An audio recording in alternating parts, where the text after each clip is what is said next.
Welcome back, fellow coders. Jared O'Leary here with BootUp. This video, I'm going to show you how to make custom costumes for our photo booth project. So right now I've got three different mustaches, but I want to add in a goatee. So to do that, I'm going to go down here and I'm going to use the paintbrush to add in a blank one.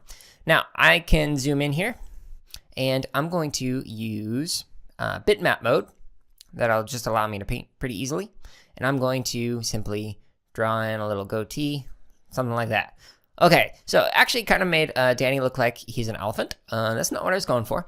So I'm going to use the select tool to highlight this and move it so that it's lower, and then actually make it so that it's smaller. Okay, so now it looks like Danny's got some neck hair, and that's not what I was going for as well. Now, let me show you something that you don't want to do. You don't want to take it and drag this over here to make it a goatee. And the reason why is because now we've moved this entire sprite. So all of these mustaches now make it so he has a nose stash rather than a mustache.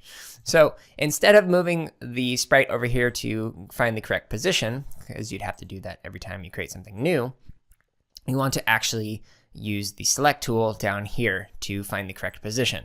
So again, I'm going to highlight this, I'm going to make it smaller, and I'm going to move it until I see it in the correct position that I want it at, like maybe right here. Perfect. So once I click outside of that, now it's saved. So now I have my curly mustache and my larger mustache and my comb looking mustache and a goatee that is in the correct location.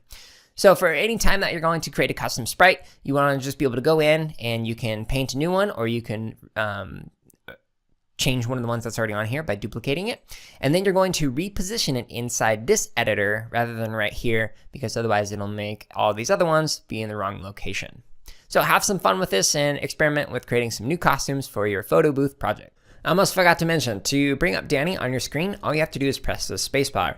The reason why is because in the stage of the remix project, I have added in code that says when you press spacebar, it turns off the video, and then it brings up the test backdrop, which is simply Danny's face.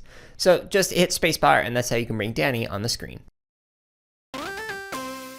Hey everyone, if you're watching this on YouTube, go ahead and like, comment, and subscribe. If you're not watching us on YouTube, you can find us on that platform as well as other social media outlets by searching for BootUp PD. And if you're looking for more free lessons, projects, and resources for teachers and students, visit us at bootuppd.org, where you can also learn about our high-quality professional development.